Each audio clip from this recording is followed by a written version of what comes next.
Welcome to Iconic Motorbikes. For today's shop walk, we're gonna do things a little bit differently. Consider this a show and tell. I'm gonna show you some bikes, and I'm gonna tell you what's going on over in the service department. Starting here, Ducati Multistrada. This is actually from a really great client of ours.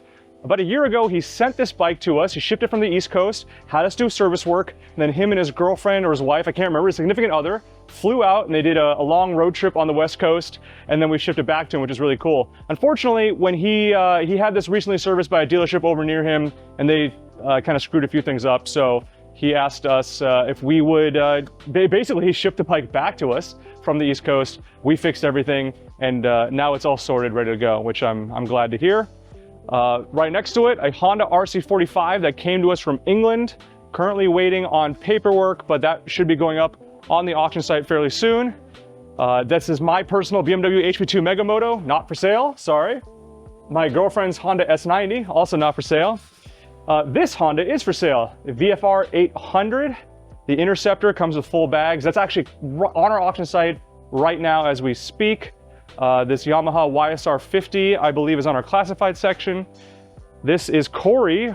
Corey runs our transportation department. This is Corey's personal Yamaha FZR 400R. So we did get in the US an FZR 400, but this is actually a version that specifically was only sold, or wasn't sold in the US. They got in Japan. The ones in America had sunken in headlights and some other differences. So this kind of has an OW01 feel to it. And yeah, rare find in the US, which is pretty cool. Corey would sell that bike. NSF 250 on our classified section. We got 20 of these from Honda HRC, and we're down to, I think, 3 maybe now. So one of the last few ones. This is one of the nicest Ducati Dismo CDGs I've ever seen in my entire life, number 1018. Sold it pre-auction over at our on our auction site, or what do you want to call it? So we sold that, and it's got the GP7 exhaust, a bunch of other great upgrades. It's just waiting on one bolt before it gets shipped to its new owner. This Ducati 900 SS, this might be Gray's. You know what? That's okay. That's the one bike I don't know in the lineup. Oh wait, I remember that exhaust. That is absolutely Gray's bike. So Gray runs the auction side for us, and that's his personal bike that he acquired from one of our clients. That's his commuter. Kawasaki KX500, this is currently on our classified section, got a Pro Circuit exhaust and some other cool upgrades on it. Speaking of upgrades, this Ducati is absolutely absurd. Street Fighter 1098, and the owner of it, he basically said anytime he had a part fail or something like that, he just put a really nice upgrade on it. And we could do frankly, when we are done servicing this, I think I'd need to do a bike of the day video on it, because the amount of upgrades on this is absolutely insane. Full carbon fiber bodywork, leaf-vents exhaust, Olin suspension. I mean, it's incredible. Really crazy bike. Suzuki RG500, we've mentioned this in a couple of shop walks on Instagram recently. This is one of our clients who actually helped us build this container structure that we have here. We needed to do a couple, he wrote it with Adam and I for a Sunday ride a couple of weeks ago. The front brake pressure wasn't great, so we rebuilt the master cylinder, and the rear, there's a carbon fiber rear fender on it, which was rubbing a little bit, so we installed a spacer on that. Ducati 750 Sport, that's here for some service work. A Honda NSF 250. I'll show you, we'll come back to this. I'll show you the bodywork for that in just a second. We'll explain what's going on. Ducati GT 1000. We have a few of the Sport Classics and the GTs here right now, kind of a weird surge in them. But this one, I think we have 2 that are for sale and 1 that just sold. Here, this just got dropped off yesterday, 1999 Honda CBR 900RR, obviously in yellow, Yosh pipe.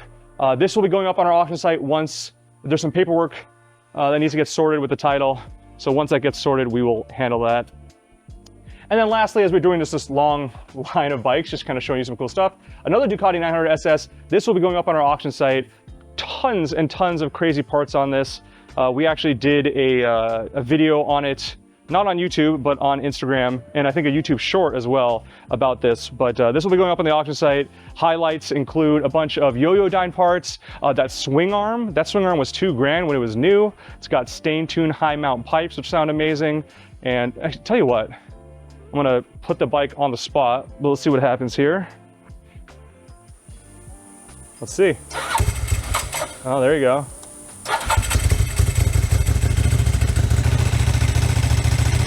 You hear that dry clutch?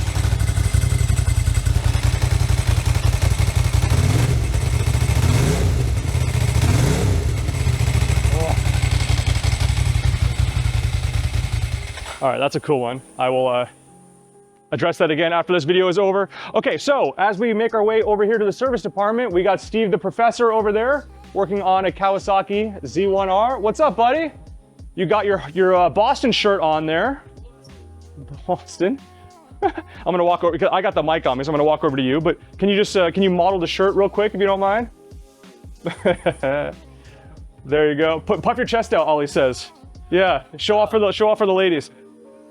Or the men, you know, whatever. Or the men. Oh, the men. It's California. So Kawasaki's. This or what? No, not for the video. Does it start? Oh, well, actually, in that case, do you mind? Oh, let's look at that.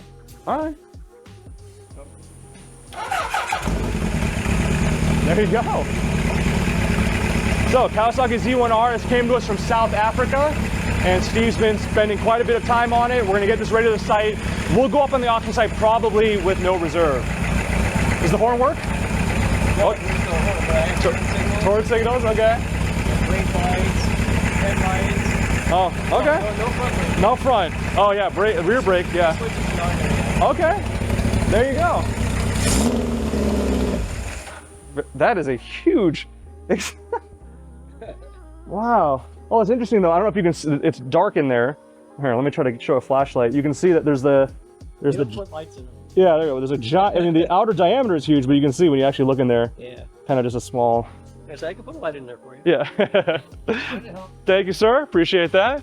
Over here in Ollie's Bay, we've got a Yamaha RZ350, a little bit of a long-term project, and then this Yamaha FCR 400. So this is here for some service work. Ollie's doing carbs and putting a battery in it.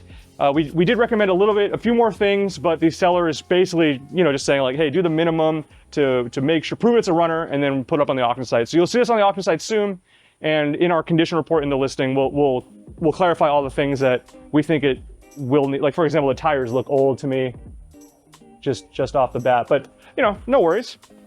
Cool little bike and California plated. I mean, it looks really stock too, actually. That's pretty nice. So yeah, always working on it.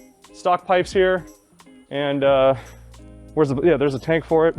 So there you go. Speaking of fancy Yamahas, so Ollie's got two on his lifts, and he's got bodywork here for a Dave Sadowski, kind of like, I think it's his B bike or something like that he was racing. But we'll get into that bike more in a future video. Lastly, Yanni's working on a Vespa. We work on all kinds of stuff here. This is a 1953 Vespa 125, and unfortunately, so the owner of this is someone here at the airport with us. He bought it from someone, and then during shipping, during transport, the bars got bent. There were some issues, and it was one of those things where if the handlebars were straight, the wheel was cocked at like a 30-degree angle. So we are fixing it. Yanni's already disassembled some stuff, as you can tell here. About to, he should be done by the end of the day or so. But one of the crazy things, Riff, if you can kind of come down here. So now that Yanni's in the process of reassembling, he has to, oh man, where's the hole here? There is a, oh, here. All right, can you see that? There's a tiny hole right there. It's like up there where my finger is. I don't know if the camera angles it. Okay, there you go. Thank you. That tiny hole. Yanni's gonna have to thread a wire up to pull so he can bring this down, and then tie something so that he can fish it, and then bring it back down to go down here. It's a whole thing. Let's put it that way. So it might seem like a simple fix, but that's gonna definitely take some time for him to finagle that. The 120. So these models are special. They called them, my Italian pronunciations aren't very good, but faro basso, which translates roughly to low headlight. And I always thought these are some of the prettiest Vespas of all time. It's been restored, it's been repainted. If you look here, you can see some, like this is the air cleaner for it. The petcock up here, it's a glass bowl. Back, actually tell what Riff, I don't know if you can see that over there.